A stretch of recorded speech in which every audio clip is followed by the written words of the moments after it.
US में green card के लिए शादी करना एक आम बात होती जा रही है। लोग लाखों रुपए खर्चा करके शादी करते हैं और ग्रीन कार्ड मिलने के बाद एक दूसरे से अलग हो जाते हैं। अब यानी कि 2025 में आईसीई ने यूएस के मैरीलैंड में एक बड़ी फर्जी शादी गैंग का पर्दाफाश कर दिया है। 10 लोगों को गिरफ्तार किया गया है और पूरा अमेरिका हैरान है। चलिए आपको इस वीडियो के जरिए ना पूरा मामला बता देते हैं, समझा देते हैं कि आखिर क्या कुछ हुआ है और इसका अपडेट क्या है।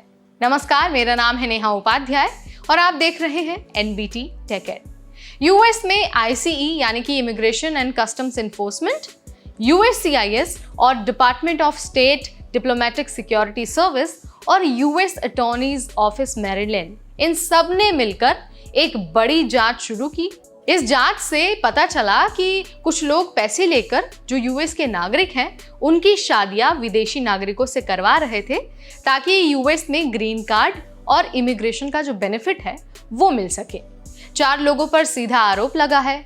3 लोग न्यूयॉर्क से हैं और एक व्यक्ति न्यू जर्सी से है।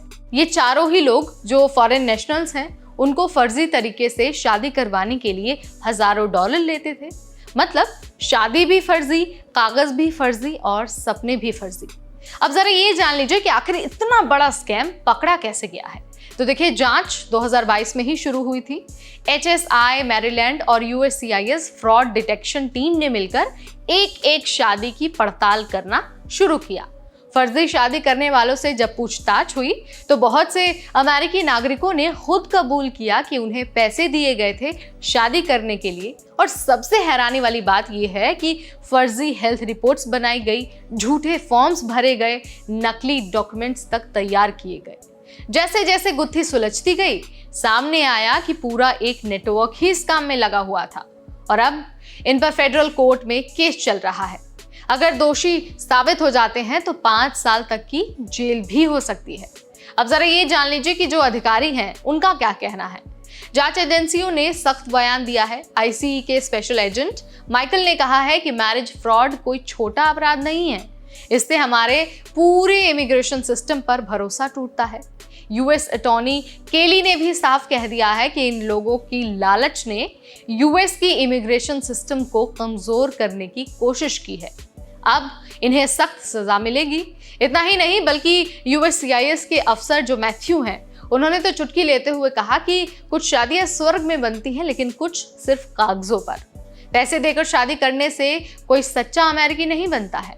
जरा सोचिए, सिस्टम में इतना फर्जीवाड़ा चल रहा था और धड़ल्ले से चल रहा था, ना जाने कितने लंबे समय से चल रहा था। जब जांच 2022 में शुरू हुई तो अब जाके 3 साल बाद यानी कि 2025 में पता चला है कि कितना बड़ा gang marriage based green card में सेंध लगा रहा था।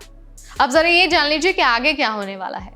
अब देखिए, जिन लोगों ने नकली शादियां की थी उनका स्टेटस भी कैंसिल किया जा रहा है, ग्रीन कार्ड को रद्द किया जा रहा है, रिवोक किया जा रहा है और जो सिटीजनशिप की फाइलें हैं उनको भी रोक दी गई हैं। इसके अलावा बहुत सारे ऐसे भी लोग हैं जिन्हें डिपोर्ट भी किया जा सकता है। साथ ही इस मामले के आरोपी जेल जाने के भी बहुत करीब हैं। और ये सिर्फ एक केस नहीं है बल्कि अब यूएस में कई और स्टेट्स भी इसी तरह के रैकेट की जांच शुरू कर चुके हैं। मतलब आने वाले टाइम में और भी बड़े खुलासे हो सकते हैं और भी बड़े गैंग और रैकेट का पर्दाफाश हो सकता है। यूएस की सरकार ने साफ कह दिया है कि जो लोग इमिग्रेशन सिस्टम के साथ चीटिंग करेंगे उनके खिलाफ 0 टॉलरेंस रहेगा, यानी कि उनके इस हरकत को बर्दाश्त नहीं किया जाएगा। अगर कोई व्यक्ति फर्जी डॉक्यूमेंट के जरिए ग्रीन कार्ड या फिर वीजा पाने की कोशिश करता है तो जेल तो होगी ही, साथ ही डिपोर्टेशन और आजीवन बैन का सामना भी उस व्यक्ति को करना पड़ सकता है। साथ ही सरकार ने यह भी बताया है कि कोई भी अगर संदिग्ध गतिविधि लगती है तो जो आम जनता है वो टिप लाइन 866 DHS 2 ICE पर रिपोर्ट कर सकते हैं। यानी कि अब आपके लिए एक हेल्पलाइन नंबर भी दे दिया गया है। अगर आपको अपने आसपास शक होता है कि किसी व्यक्ति ने सिर्फ ग्रीन कार्ड के लिए शादी की है या फिर कोई इमिग्रेशन फ्रॉड कर रहा है तो आप इस हेल्पलाइन पर कॉल करके रिपोर्ट दर्ज करा सकते हैं। यानी कि अगर आप यूएस आना चाहते हैं तो आपको सही रास्ता अपनाना होगा, नहीं तो अगर आपने इधर उधर का रास्ता अपनाया या फिर कुछ गड़बड़ी की तो आपको पकड़ा तो जाएगा, जुर्माना तो आपसे लिया ही जाएगा, जेल तो आपको भेजा ही जाएगा, साथ ही आप पर आजीवन बैन भी लग सकता है। तो यहाँ पर मैंने बहुत आसान भाषा में आपको सारी चीज़ें बता दी हैं, समझा दिया है कि कैसे सरकार ने, जो यूएस की सरकार है, उसने इतने बड़े गैंग का पर्दाफाश किया है जो पैसे लेकर ग्रीन कार्ड के लिए शादियां करवा रहे थे। और ये कोई एक या दो केस नहीं है, बल्कि ऐसे तमाम केस हैं यूएस में, हर दिन खुलासा होता ही रहता है। और अब तो जो दूसरे स्टेट्स हैं यूएस के, वो भी इस तरह की जांच शुरू कर चुके हैं। सो ये अपडेट आपको कैसा लगा है, let me know in the comment section. Immigration, visa और डिपोर्टेशन से रिलेटेड हर छोटा बड़ा अपडेट हम आप तक पहुंचाते रहेंगे, सिर्फ और सिर्फ NBT टेक एड पर।